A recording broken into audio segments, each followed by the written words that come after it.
샬롬. 1년 1도 한 권을 한 번에 설교하다 스가랴서입니다. 스가랴서.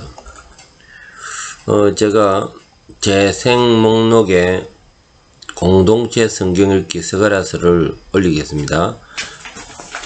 오늘 내일 사이에 제가 스가랴서하고 말라기를 올릴 예정입니다.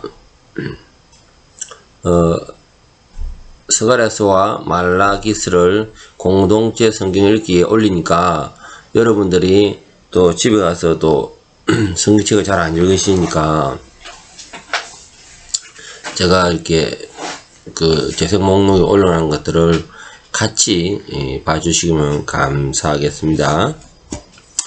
자, 스가랴서는 포로에서 돌아온 이스라엘 백성들에게 희망과 경주를 주면서 하나님의 언약 성취와 장차 올 메시아에 대한 예언을 담고 있는 예언서입니다. 기획주 해석에서는 이 책을 하나님의 구속사적 계획과 성정 재건의 신학적인 의미, 메시아의 예언, 그리고 종말론적 소망에 중점을 두어 해석합니다. 자, 기도하겠습니다. 주님, 스가랴서의 말씀을 깨닫게 도와주세요. 예수님으로 기도합니다. 아멘.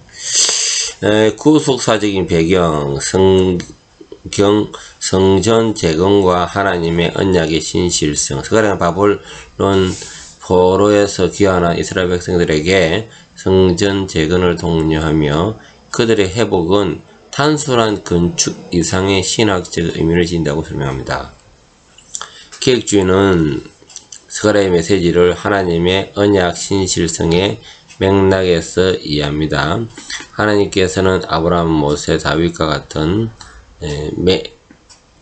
맺은 언약을 기억하시고 포로에 돌아온 백성들이 다시금 성전을 통해 하나님과의 관계를 회복하도록 하십니다. 스가랴서의 첫 부분에서 하나님은 백성에게 그들의 조상의 죄를 기억하지 말고 하나님께 돌아오라고 명령합니다. 이는 계획주에서 강조하는 언약의 순종과 회개를 중요성을 보여줍니다. 하나님 언약을 신실하시지만 백성들의 회개가 돌아오지 않으면 축복이 언약이 성취되지 않음을 경고합니다. 성전 재건, 하나님의 임재와 구속. 스가랴서의 중심 주제는 성전 재건인데 계획주의 신학은 성전은 단순한 건축물이 아닌 하나님의 임재와 구속을 상징하는 장소로 봅니다. 구약의 성전은 하나님께서 그의 백성을 가운데 거하시는 상징이며 스가랴서는 이 성전을 재건되어야 하나님께서 그들과 함께 하실 것이라고 강조합니다.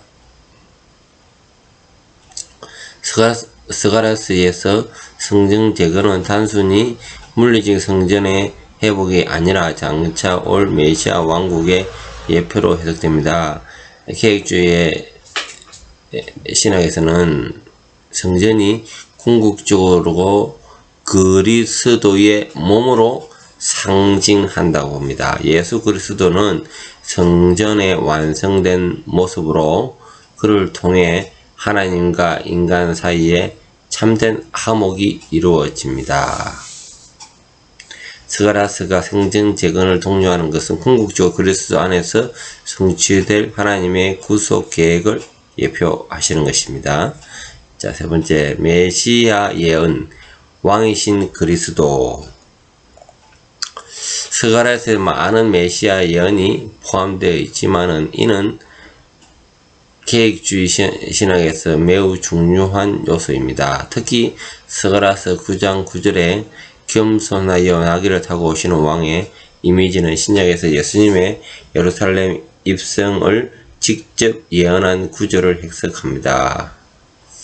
이 구절은 메시아가 단순한 정치적 지도자가 아닌 겸손하고 온유한 왕으로 오신 것을 보여줍니다.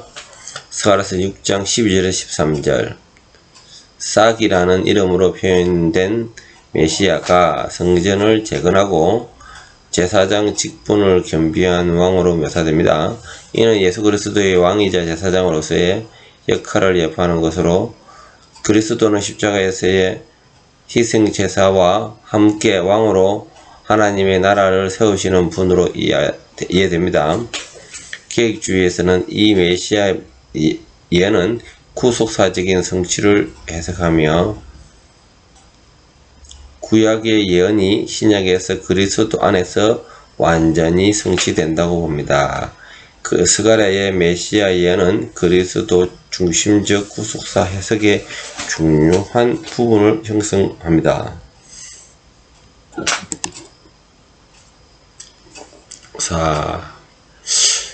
두 기름 부음 받은 자, 왕과 제사장.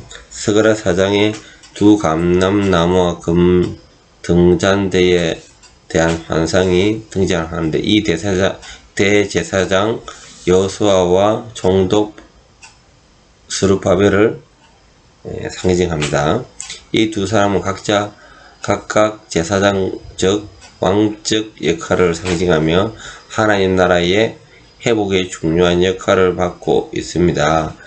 기획주에서 이 장면을 통해 그리스도를 예표합니다.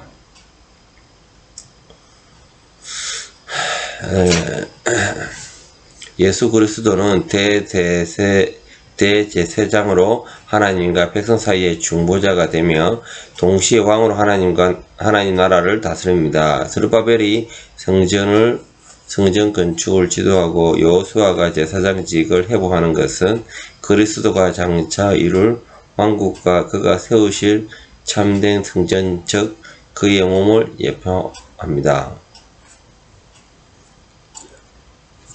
하나님의 공의와 심판. 스가랴서 후반부에는 하나님의 공의와 심판에 대한 메시지가 강조됩니다. 하나님의 불의한 자들과 죄를 범한 자들을 심판하시며 동시에 남은 자들을 통해 구원을 이루십니다. 기획주의 신학에서는 이 부분을 하나님의 언약적 정의로 해석하며 죄에 대한 하나님의 공의로운 심판이 반드시 이루어질 것을 강조합니다. 특히 스가랴 14장은 종말론적 회복과 심판을 다룹니다. 계획주의 종말론에서는 스가랴서의 이 마지막 장을 하나님의 최종적인 승리와 새 예루살렘의 도래를 봅니다. 하나님께서 모든 민족을 심판하시고 그리스도의 재림을 통해 그의 백성들에게 최종적 구원을 이루실 것이며 하나님 나라가 왕성될 것입니다. 이때 모든 민족이 예루살렘에 모여 참된 예배를 드리게 될 것입니다. 6. 남은 자의 구원, 언약 백성의 소망. 스가랴서는 하나님이 이스라엘 남은 자를 통해 구원을 이룰 것을 예언합니다. 계획주의 신학에서는 이 남은 자들의 개념을 매우 중요하게 다룹니다. 이는 하나님께서 언약 백성 중에 신실한 자들을 남겨두시고 그들을 통해 하나님의 언약을 성취하시는 방식입니다. 스가랴서는 남은 자는 고난과 시련 속에서도 하나님께 신실하게 남아있는 자들로 하나님의 은혜로 구원을 받게 됩니다. 이 개념은 신약에서도 교회와 그리스도인들에게 적용되며 하나님께서 모든 시대에 그의 백성들 가운데 신실한 자들을 보존하시고 그들을 통해 구속사를 이루신다는 신학적 주제로 연결됩니다. 결론. 스가랴서의 계획주의 해설은 하나님의 언약 신실성과 성전 재건의 신학적 의미와 메시아 예언의 성취, 종말론적인 회복이라는 주제를 중심으로 전개됩니다. 이 책은 하나님의 구원 계획이 어떻게 역사 속에 이루어지고 있으며 궁극적으로 예수 그리스도를 통한 구속의 완성으로 이루어지는 것을 강조합니다. 기도 마치겠습니다. 주님 감사합니다. 오늘 스가랴에 대한 말씀을 들었습니다. 참으로 신비하고 어려운 책입니다. 그 가운데 예수 그리스도가 오심에 대한 준비의 그런 예언에 대한 말씀과 또 이 마지막 시대에 바벨론이 이스라엘 백성이 그들의 심판에 이르기까지 또 하나님의 역사가 끝없이 이어지게 하여 주시고, 이로 인해서 새 예루살렘을 사모하는 저희들 다 되게 도와주시옵소서. 예수님 이름으로 기도합니다. 아멘.